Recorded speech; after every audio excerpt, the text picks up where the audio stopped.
강혜경 씨가 오늘 아침 김종배 시선 집중에서 이 실소유주 부분에 대해서 실소유주 명태균 씨다. 나는 뭐 업무 지시도 명 씨한테 받았고 보고를 다 명 씨한테 했다라고 주장을 했고 검찰이 강 씨를 8번이나 조사를 했는데 명 씨는 2번밖에 조사 안 한 거에 대해서는 이거 좀 봐주기 수사하는 거 아니냐 걱정이 된다. 이런 부분을 지적을 했더라고요. 그러니까 이 부분과 관련해서 저는 김준일 평론가님하고 생각이 좀 다른 게 김준일 평론가님은 구속이 될 거다라고 말씀을 하시지만 저는 구속을 안 시키려고 하는 것이 아니냐라는 좀 생각이 들어요. 그 검찰에서는 서울중앙지검의 검사 3명인가 4명인가를 창원지검에 파견한 게 수사팀 보강이다라고 얘기하지만 제가 좀 의심하는 것은 창원지검에서 무엇을 어떻게 수사하고 있지? 명태균 씨를 구속하면은 이거 어떻게 방해하지? 수사가 더 확대되지 않도록 우리가 가이드라인이나 여러 가지 좀 문제점을 지적해야 되겠다라고 해서 감시조로 좀 파견한 것이 아니냐 그런 생각을 하고 있는데 명태균 씨가 만약에 이제 구속을 당한다면은 강혜경 씨나 운전기사분들이 민주당이나 언론사에 제보한 여러 가지 명태균 씨 녹취 음성이 있잖아요. 그거를 방어하기가 힘들어요. 지금은 명태균 씨가 그러한 녹취가 나올 때마다 그거는요 이런 얘기예요 라면서 방어막을 1차적으로 치잖아요. 구속을 시키면은 그 방어막이 없어진단 말이에요. 그러면은 그 부담감이 누구한테 가겠어요? 윤석열 대통령, 김건희 여사 아니면 여권에 갈 수밖에 없잖아요. 그래서 저는 서울중앙지검에서 검사 파견은 축소 수사를 하려고 한 하나의 빌드업이 아니냐. 좀 그렇게 생각이 들더라고요. 굉장히 합리적인. 제가요? 예. 역시 넘버원 평론가답다 이런 생각이 들고요. 저는 계속 이제 구속될 거다라고 얘기를 했고 검찰도 영장을 안 칠 수는 없을 거예요. 이거를.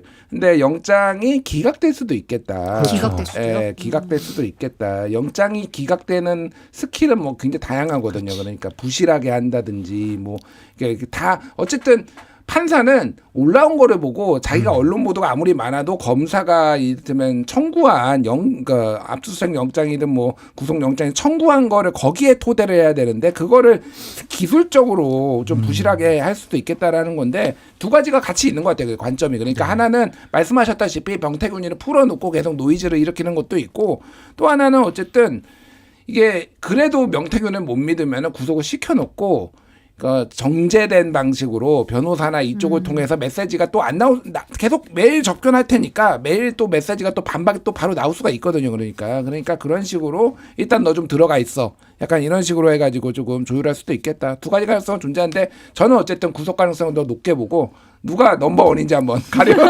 아유 우리 김준일 평론가님이 넘버원이죠. 아니 근데 이제 혹자는 검찰 조사 받기 전에 명태균 씨 태도랑 받고 나서 조사받고 나서의 태도가 너무도 판이하게 달라지다 보니까 너무 당당해졌어. 너무 당당해지다 보니까 이것은 뭔가 의미가 있는지 않냐. 난 안 들어간다 뭐 이런 그런 거를 받은 거 아니냐라는 이제 추론이 나오더라고요.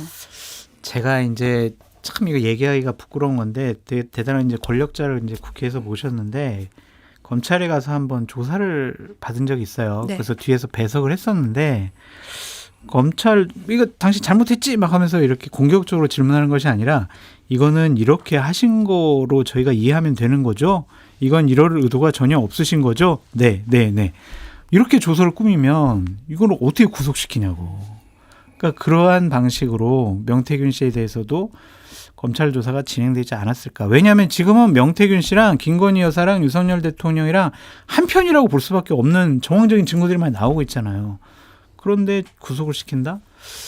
저로서는 좀 가능성이 좀 낮지 않냐 그런 생각이 듭니다. 아 김무성 대표가 그렇게 조사받으셨어요? 저는 대단히 유력한 의원들을 많이 모셨어요. 아 예 알겠습니다. 네네. SBS가 이제 지방선거 공천을 위해서 검찰이 명태균 씨에게 1억 2천만 원 걷는 게 맞다는 예비 후보 진술 확보했다 이렇게 보도를 했거든요. 그러면서 이제 아까 그 녹취 같은 경우도 김영선 전 의원들의 측근에게 이 녹취를 명 씨가 들려줬고 김영선 전 의원이 자신에게 진 빚을 갚도록 압박하기 위해서 들려준 거다라고 진술했다는 내용이 나와요. 이제 검찰 조사가 이제 흘러나오기 시작하는 거죠. 검찰 조사 내용이. 성지영 앵커님, 지금 네. 검찰은요 처벌하기 위해서 존재하는 집단이 아닌 것이 드러났잖아요. 무혐의 주려고 많은 노력을 할 것 같다. 그런 생각이 좀 듭니다. 그러니까 검찰의 조사 수사권이 공정하고 일정한 잣대를 갖고 하는 것이 아닌 것 같아요.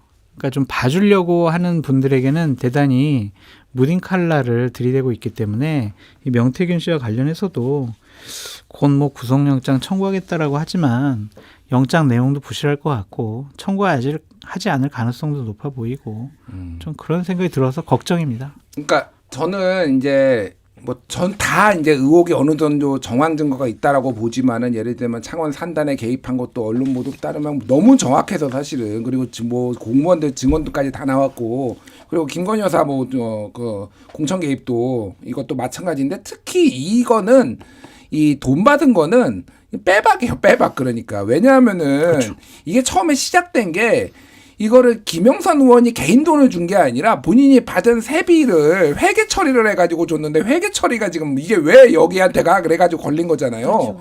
그러니까 이거는 처벌의 수위의 문제지 이거는 이게 빼박인 거예요. 그러니까 이 문제랑 그리고 또 하나는 지방선거 예비 후보자들한테 돈 받았다가 물론 일부는 돌려주고 일부는 안 돌려준 걸로 알고 있는데 이것도 거의 빼박이다라고 해서 이거는 어쨌든 본인이 여러 가지 주장을 할 수가 있겠지만은 아마 이거는 어느 정도는 처벌을 각오하고 있지 않을까. 형량을 다만 집행유예를 나오게 하는 게 목적이 아닐까 그런 생각이 들어요. 예. 그래서 뭐 크게 의미는 SBS 이 여기에서 뭐 대통령에 대해서 녹취에 물어본 거는 의미가 없다 제가 보기에는. 그쪽은 지금 포커스가 아니기 때문에 형식적으로 이렇게 우리는 수사를 했어. 라는 거를 남기기 위해서 검찰이 지금 그러고 언론에까지 지금 슬쩍 흘린 게 아닌가 그렇게 봅니다. 예. 결국은 이제 특검 얘기가 나올 수밖에 없는 상황인데 더불어민주당이 세 번째 김건희 여사 특검법의 수사 대상을 대폭 줄이고 제3자 추천 방식 수정안을 전격 제안한 상황입니다. 현재 수사 대상이 13개니까 두 개만 하자. 도이치모터스 주가 조작 의혹이랑 공천 개입 의혹 두 가지를 축소해서 가자. 박찬대 원내대표가 독소조항 핑계 그만하고 이제 협의하자라고 제안을 했던데 받을까요? 국민의힘이 상당히 이제 골치 아플 것 같아요. 한동훈 대표의 입장도 상당히 곤혹스러울 것 같고 한동훈 대표가 특별히 더 드릴 말씀이 없다라고 얘기를 하고 있잖아요. 그만큼 상당히 자신들이 거부할 명분이 없는 특검법 수정안을 낸 거라고 봐야 되겠죠. 그동안은 반위헌적 반헌법적 그러한 민주당안은 받을 수 없어 그랬는데 그걸 다 제거한 거 아니에요. 그럼 이제 뭘 가지고 반대하겠냐고요. 김건희 여사에 대한 부정적인 평가가 이렇게 높고 대통령실에서도 공식 활동을 자제시키겠다라는 방침이 서 있잖아요.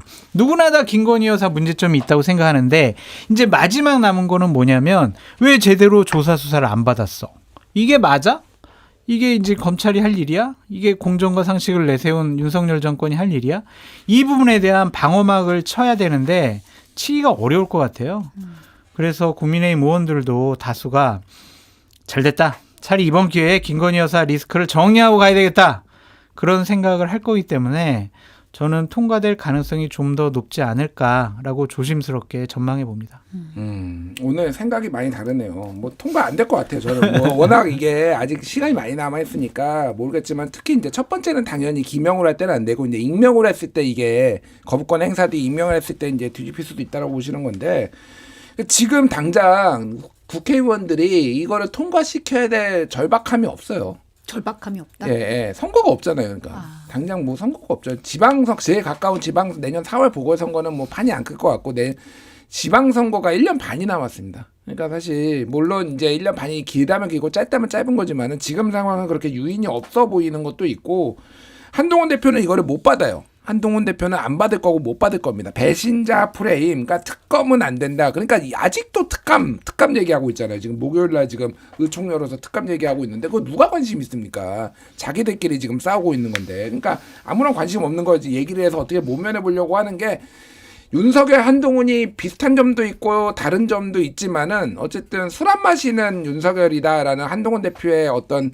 그거에 대해서 어느 정도 좀 공감을 하는 게 정면 돌파를 하는 척하지만은 대부분 다 뭉개요. 그러니까 예를 들면은 윤석열 대통령도 뭐 4월에 대국민 담화, 8월에 기자회견 왜 한 번 기자회견 100일 취임 100일 빼놓고 한 번도 안 하냐라고 그러니까 뭐 하지 뭐 그렇게 됐다가 또 이제 최상병 특검 뭐 이렇게 다 뭉갰지. 영수회담 왜 안 하냐 야당 대표 안 만나냐 그러니까 이렇게 뭉개지. 그리고 왜 당 대표 여당 대표 또 안 만나냐 독대에서 또 면담했다가 또 뭉개지. 이번에 기자회견도 마찬가지고 이런 거 한동훈도 마찬가지예요. 최상병 제3자 추천 본인이 하겠다라고 했다가 안 하고 3대 요건 했다가 뭐 또 우야무야 되고 뭐 계속 그런 식이거든요. 지금 특별감찰관 또 하다가 또 이것도 우야무야 될 것 같아요.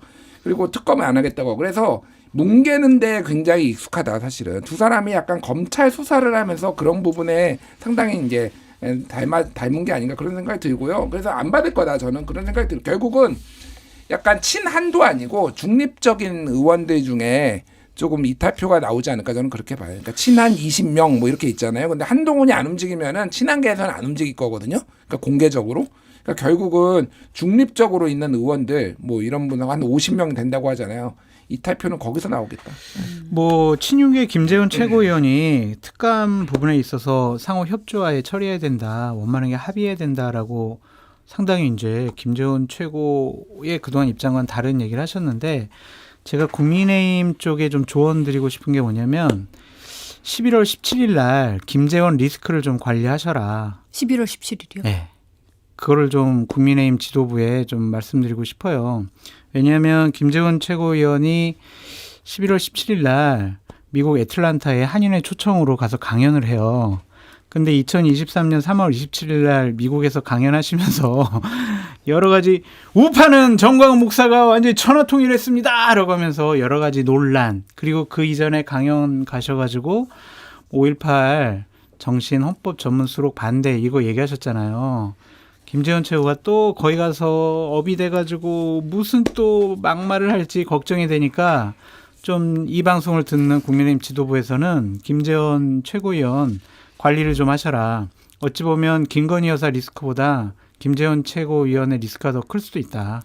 그렇게 말씀드립니다. 아니 김재원 최고위원이 바보입니까? 왜요? 한 번 당했지 두 번 당합니까? 사람은 안 바뀌잖아요. 사람 안 바뀌어요. 생각도 안 바뀌고. 아니에요. 바뀌어요? 김재원 최고는 그러실 분이 아니에요. 그래서 제가 하지 말라는 차원에서 이 방송에서 조언을 드리는 거예요. 근데 이제 한동훈 대표가 SNS 통해서 하는 말 보면 약간 방향을 조금 선회한 것 같다는 느낌이 들어요. 이제 계속 주말에 올린 SNS 3번 연속으로 이제 장외 집회 비판을 했더라고요. 민주당에.